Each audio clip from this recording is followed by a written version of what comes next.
Here's one of the latest interviews from Rockin Metal Revival. If you want to hear the whole show, go to rmrshow.com.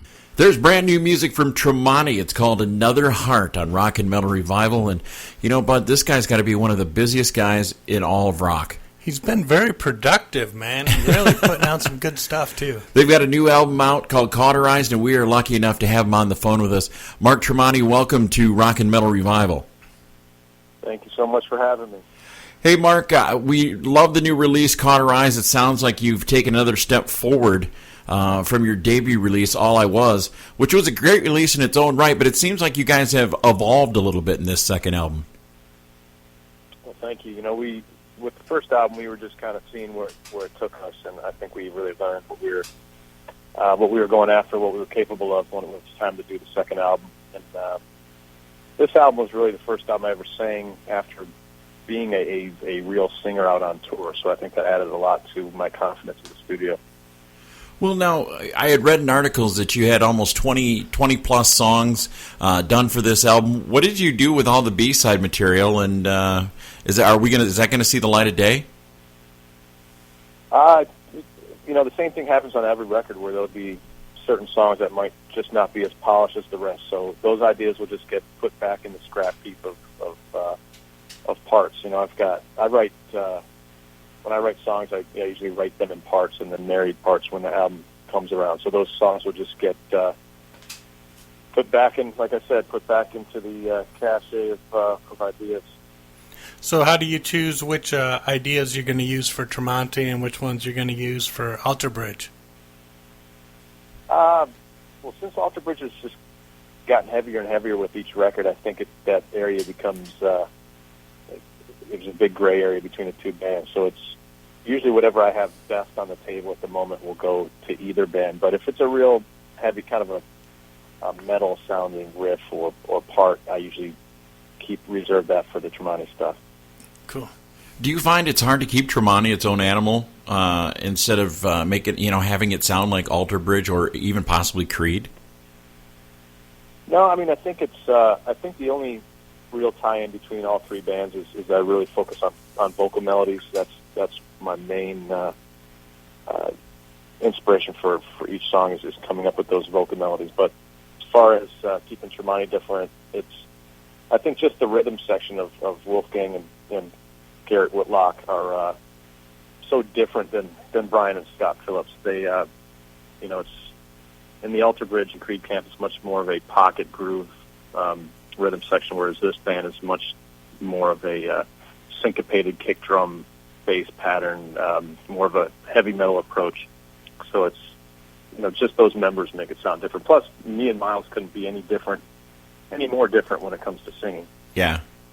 So what's more fun, being the front man or just being the lead guitarist? It depends on the day you ask me, I guess.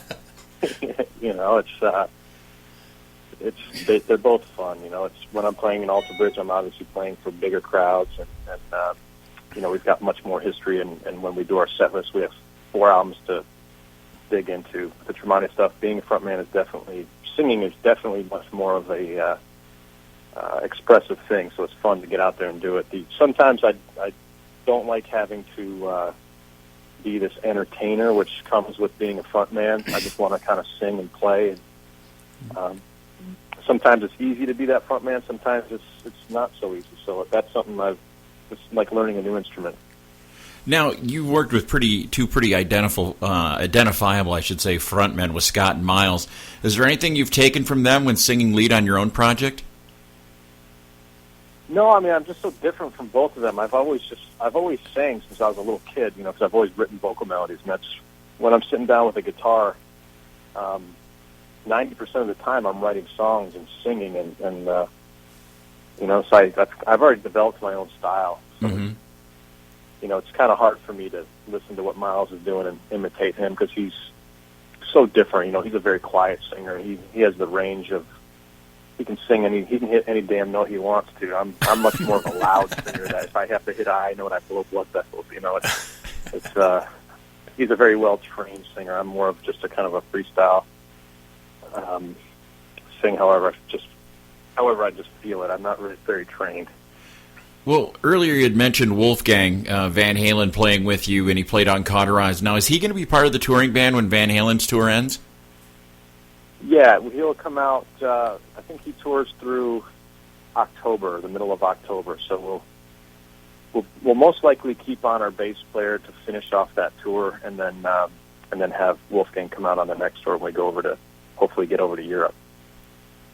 Now, we have a huge fan of yours that listens to Rockin Metal Revival and also listens to us, and she wants to know, after this run of tour dates, are you going to go out again, maybe in Europe with Tremonti, or are you going to start working on the next Alter Bridge release?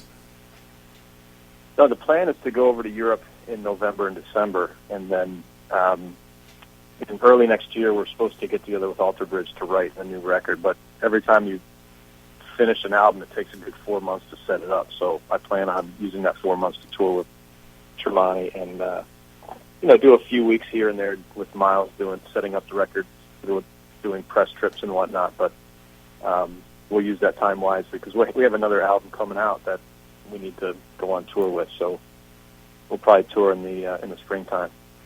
Cool. Now, the closest date to us on this Tremonti tour is in St. Louis. If we were heading down there to see Tremonti, what should we expect from a live Tremonti show? It's just a lot of energy. I think all three bands, Wilson just got added to the tour, and they're the kind of guys that hang upside down from the rafters and put on a wild show. And then we'll be going on after that, and we just hit it hard. We're a heavy band. We have a lot of energy, and we love what we do. And then Trivium will close out the night doing. They're a metal band. They're super high energy, great, tight, but they also have those melodies. That's why I think it's a good pairing. Cool. When looking up and getting ready for this interview, a friend of mine told me to check out your 12 fret site. Can you tell our listeners a little bit about that?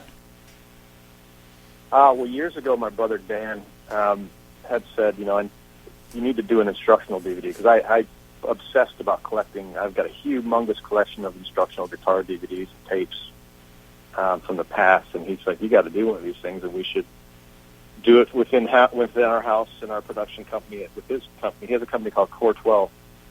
I actually named the company Fret 12, and my brother pretty much built it, but we decided to do an instructional DVD that was kind of a half documentary, half teaching people how to play, and we called it The Sound and the Story.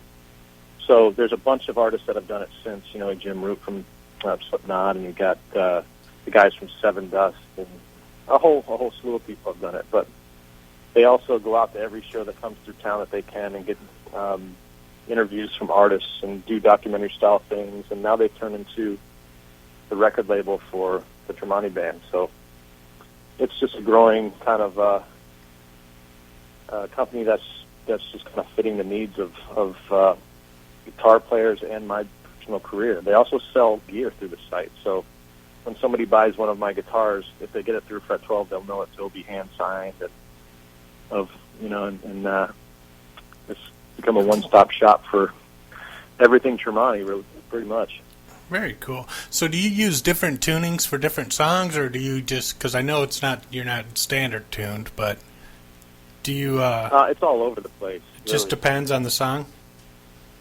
Yeah, we'll go through, and a lot of songs are start off just in different tunes. I use open D5 tuning, or standard tuning, or drop D tuning, or open G tuning, and then I kind of pitch it up and down to wherever it fits my voice the best. Ah, there you go. So, Mark, what do you find the most difficult as far as when you sit down to write a song? Is it the melody? Is it I don't want it to sound too much like this. I want it to be original. I mean, what kind of process do you go through when writing songs for Tremonti? I kind of try and hit it from every angle. Sometimes I'll buy. Just recently I went to the App Store and bought every single drum machine pattern looping system you could ever get. So I'll just go through those one by one, and even if it's some kind of weird bongo beat or different rhythms, even if it's like a rap loop machine, it'll give me a different idea of a different rhythm that I haven't thought of before. Alternate tunings are really what have saved me as a songwriter. If I get, if I'm in standard tuning, I run out of ideas and I'm not feeling it, I'll go to a different tuning. I'll go to drop D tuning, and then I'll see if I'm inspired there. If I'm not inspired there, I'll go to open D5, and then I'll go to open G. I'll go to open E. I'll go to drop B. I'll go all over the place until I just completely run out of inspiration. I'll just stop, give myself a few hours. So are there any tracks on the new album you think would have benefited from adding some cowbell? Absolutely. Because I know you never have enough. Now you got to make Never sure have you enough. get some of those drum tracks too. The cowbell. Add those in. There you go. There you go. Always makes the song better. Hey, Mark, out of all the songs you've written so far, which song, I should say, fits you the best? The Creed, the Alter Bridge, the Tremonti stuff. What song really tells us kind of what you're like? Well, I would say the song I'm most proud of, and that if somebody was to say, just play me one song that you've ever done, it would be Blackbird. Yeah. Cool. Very, very cool tune. Well, we're going to play another one off Cauterize. We're going to play a song called Radical Change. You want to tell us a little bit about this one?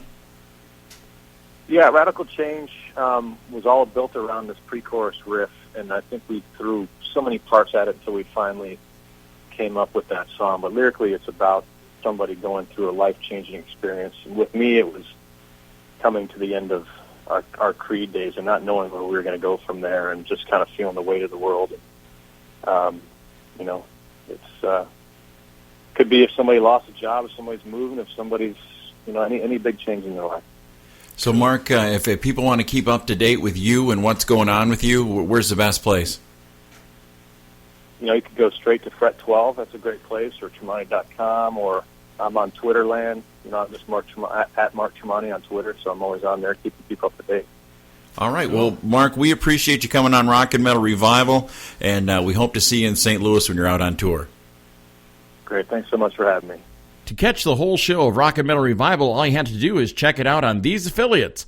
Mega Rock Radio's on Saturdays from 11 a.m. Eastern Time, and on Uncontrolled Noise Tuesdays at 1 a.m., Thursdays at 8 p.m. Eastern Time, and on Saturday nights at 7 p.m. Eastern on UncontrolledNoise.com. And make sure that you leave them a message and tell them that you found Rockin Metal Revival on their stations. Enjoy this edition of Rockin Metal Revival.